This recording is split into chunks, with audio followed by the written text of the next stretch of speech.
Fish is fish.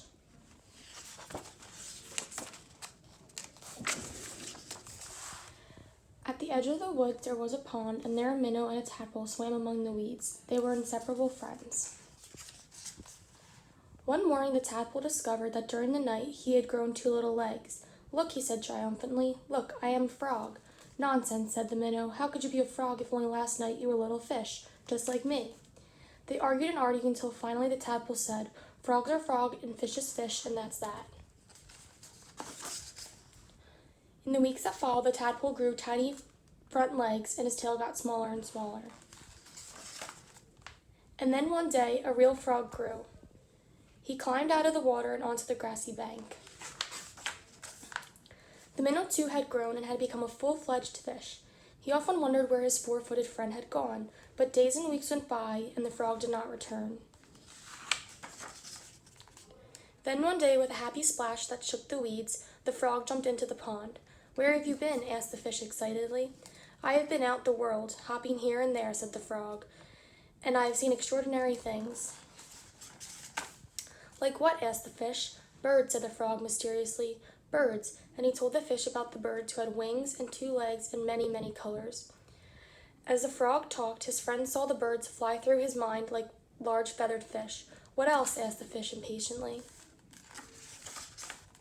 "Cows," said the frog. "Cows. They have 4 legs, horns, eat grass, and carry pink bags of milk."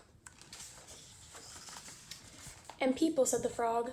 "Men, women, children," and he talked and talked until it was dark in the pond. But the picture in the fish's mind was full of lights and colors and marvelous things, and he couldn't sleep. Ah, if he could only jump out like this friend and see that wonderful world. And so days went by, the frog had gone, and the fish just lay there dreaming about birds in flight, grazing cows, and those strange animals all dressed up that his friend called people. One day he finally decided that come what may, he too must see them, and so with a mighty whack of the tail, he jumped clear out of the water onto the bank. He landed in the dry, warm grass, and there he lay gasping for air, unable to breathe or to move.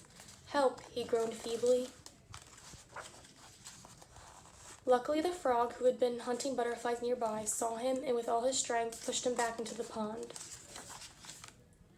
Still stunned, the fish floated about for an instant. Then he breathed deeply, letting the clean, cool water run through his gills. Now he felt weightless again, and with ever so slight motion of the tail, he could move to and fro, up and down as before. The sun rays reached down within the weeds and gently shifted patches of luminous color. This world was surely the most beautiful of all worlds. He smiled at his friend the frog, who sat watching him from a leafy leaf. "You were right," he said. "Fish is fish."